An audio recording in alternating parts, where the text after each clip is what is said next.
Matthew Phipps Shiel was a British writer of some renown. Born in 1865 in the West Indies on the island of Montserrat as the son of Matthew Doughty Shiel, trader, ship owner, and lay Methodist preacher who was probably the illegitimate son of a black slave. Moving to Britain in 1885 to work as a teacher and translator, eventually publishing short fiction in the Strand magazine on the side, which also eventually led into his first period of popularity as a writer, which would last until 1913. In the meantime, he had married Carolina Garcia Gomez in 1898, but the two separated by 1903. In 1914, Shiel was convicted of molesting his 12-year-old quote-unquote de facto stepdaughter after not denying the charge and defending himself by citing cases similar to his own from history, and was sentenced to 16 months of hard labor. In 1919, he married Esther Lydia Jewson, but the two separated again by 1929. Shiel only returned to writing by 1923, and by 1929 he had also invented the legend of the Kingdom of Redonda, saying he had been crowned king of the uninhabited rock west of Antigua at age 15. Shiel died in 1947 at Chichester. The Lord of the Sea was one of his earlier novels, published initially in 1901 before receiving a revision from Shiel in 1924. The story begins in Westring Vale, which is under the financial dominion of a certain Baruch Frankel. This man demands obedience to the point of commanding his tenants to wear a fez with tassels. Now the protagonist, Richard Hogarth, resents Frankel with a passion, so much so that when Richard discovers a meteorite fallen from heaven full to the brim with diamonds, he has to somehow go and shove the thing right under Frankel's nose, and even contrive to make Frankel give him the supposedly worthless rock as a present.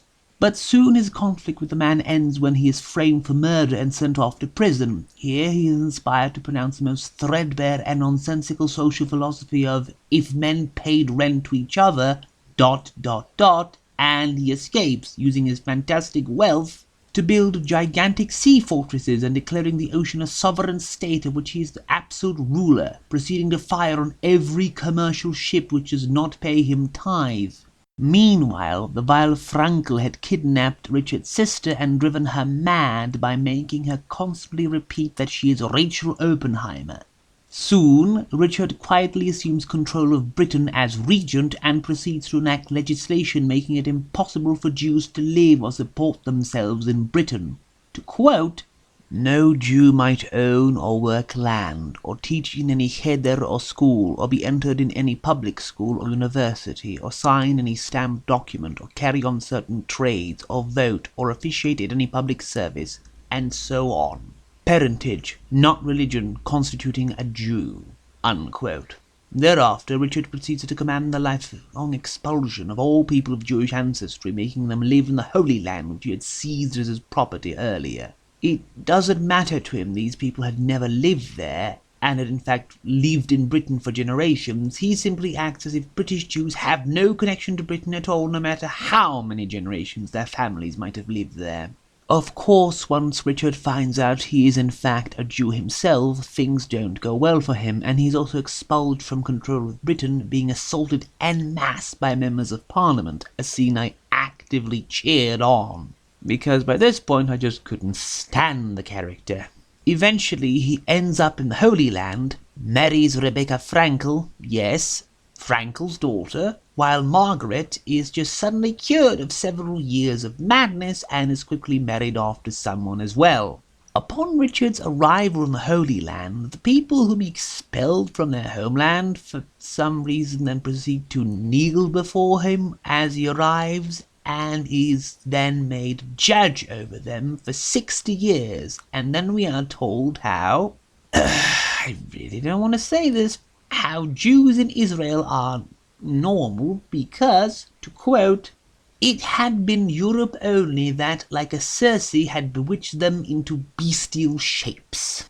The novel is not very good, and I certainly was incensed in certain spots, as we have a main character who is both insufferable in that he pushes his will on every nation on earth, by threat of causing economic ruin and starvation as a result of his sinking every commercial ship on the ocean, and who also manages to anticipate and predate the Nuremberg racial laws by over 30 years, and yet no one is really as appalled in the story as they should be.